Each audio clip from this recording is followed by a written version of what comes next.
என்ன பார்க்க போறோம்? சுவரொட்டி.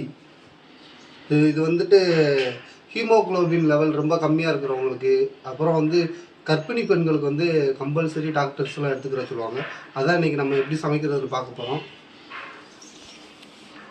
நல்லா பெரிய ஒரு இது இது சுவரொட்டி. இது என்னது தமிழில்? சுவரொட்டி. சமைக்கிறதுக்கு தேவையான பொருள்லாம் எடுத்துப்போம். வெங்காயம், பச்சை மிளகாவில் உள்ளே இருக்கிற விதையெல்லாம் எடுத்துடணும், ஏன்னா அப்படின்னா தான் காரம் கொஞ்சம் கம்மியாக இருக்கும். கருவேப்பிலை, அப்புறம் பட்டை, லவங்கம் அதெல்லாம் எடுத்தாச்சு. வாங்க எப்படி செய்கிறதுன்னு பார்க்கலாம். இது ஃபஸ்ட்டு என்ன பண்ண, சுவரொட்டியை ஃபஸ்ட்டு என்ன பண்ணணும்னா, சுடுதண்ணி நல்லா கொதிக்க விட்டு அதில் கொஞ்சம் நேரம் வேக விடணும். அப்படின்னா தான் இது மேலே இருக்கிற அந்த தோல்லாம் வந்துட்டு நம்ம ஈஸியாக பிச்சு எடுக்க முடியும். ஃபஸ்ட்டு அதை கொஞ்சம் நேரம் வேக விடணும். வாங்க, அதுக்கு தான் சுடுதண்ணி வச்சுக்கேன். அதில் லைட்டாக கொஞ்சூண்டா மஞ்சத்தூள் போட்ட மாதிரியே தெரியல, இன்னும் கொஞ்சம் போட்டுவான். இப்போ தெரியுதா? போட்டு தண்ணி கொஞ்சம் கொதிக்கட்டும். கொதிச்சதுக்கப்புறம் இதை கொஞ்சம் நேரம் போட்டு வேக விட்டோம்னா அடுத்து செய்ய ஆரம்பிச்சு. சுடுதண்ணி நல்லா கொதிச்சிருச்சு. இப்போ இது நம்ம இதில் போட்டு ஒரு 2 நிமிஷம் மட்டும் வேக விடலாம். பார்த்தீங்கன்னா எடுத்தாச்சு. எடுத்து அந்த மேலே உள்ள தோல்லாம் உரிச்சாச்சு. இது நல்லா காட்டு. மேலே இருக்கிற தோல்லாம் உரிச்சாச்சு. லைட்டாக வெந்தாலே போதும்.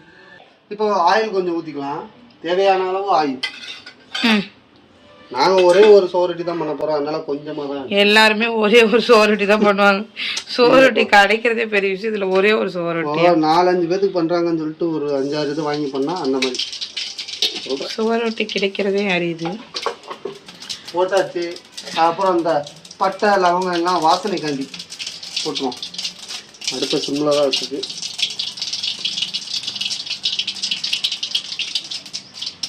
அப்புறம் கருவேப்பிலை, பச்சை மிளகாய் போட்டு கொதிக்கிட்டு வெங்காயத்தை போட்டு வேண்டியதான்.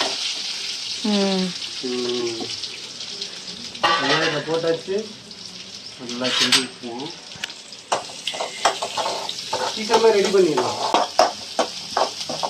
நல்லா வதங்கினதுக்கப்புறம் இஞ்சி பூண்டு பேஸ்ட்டை போட்டு அதுக்கப்புறம் வந்துட்டு அதையும் நல்லா கொஞ்சம் வேக வச்சு அந்த பச்சை வாசனை போகிற வரைக்கும் வேக விட்டு அதுக்கப்புறம் சுவரொட்டியை போட்டுருவாங்க. நல்லா வதங்கிச்சுல, இஞ்சி பூண்டு பேஸ்ட்டை போடு. அவ்வளோதான். இஞ்சி பூண்டு பேஸ்ட் வந்து நல்லா தண்ணியாக அரைச்சிட்டேன். அரைய மாட்டேங்குது, கொஞ்சமாக இருக்கிறதுனால சரி கொஞ்சம் தண்ணியை ஊற்றி அரைச்சாச்சு. இஞ்சி பூண்டு பேஸ்ட் அங்கே பாக்ஸில் இருக்கு, இருந்தாலும் அப்பப்போ சுட அரைச்சாதான். இஞ்சி பூண்டு கொஞ்சம் தண்ணி ஆகி போச்சு, நல்லா தான் இருக்கணும். இஞ்சி பூண்டு நல்லா வந்துருச்சு. இப்போ கட் பண்ணி வச்சுக்க சுவரொட்டியை போட்டுருவோம். அப்படி இப்போ இது கொஞ்சம் நேரத்துக்கு சிம்மில் வச்சு தான் பண்ணணும், அப்படின்னா தான் அது கொஞ்சம் நல்லா சக்தியாக ஆகும். உப்பு போட்டுடலாமா? கொஞ்சம் தேவையான அளவு அவ்வளோதான். போதும், இதுக்கு லைட்டாக போட்டாலே போதும். தண்ணி கொஞ்சம் ஊற்றி கொதிக்க விட்டுருவோம். உப்பு போட்டாச்சு. கொஞ்சம் லைட்டாக தண்ணியில் வேக விட்டுருவோம். ஒரு 10 நிமிஷம் வேக விட்டதுக்கப்புறம் பார்த்தா நல்லா வெந்திருக்கும்.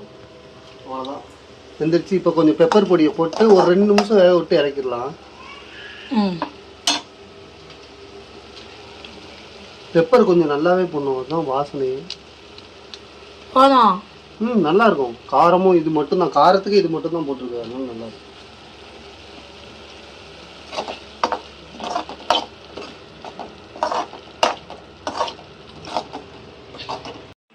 சுவரொட்டி இப்போ சூப்பராக ரெடி ஆயிடுச்சு.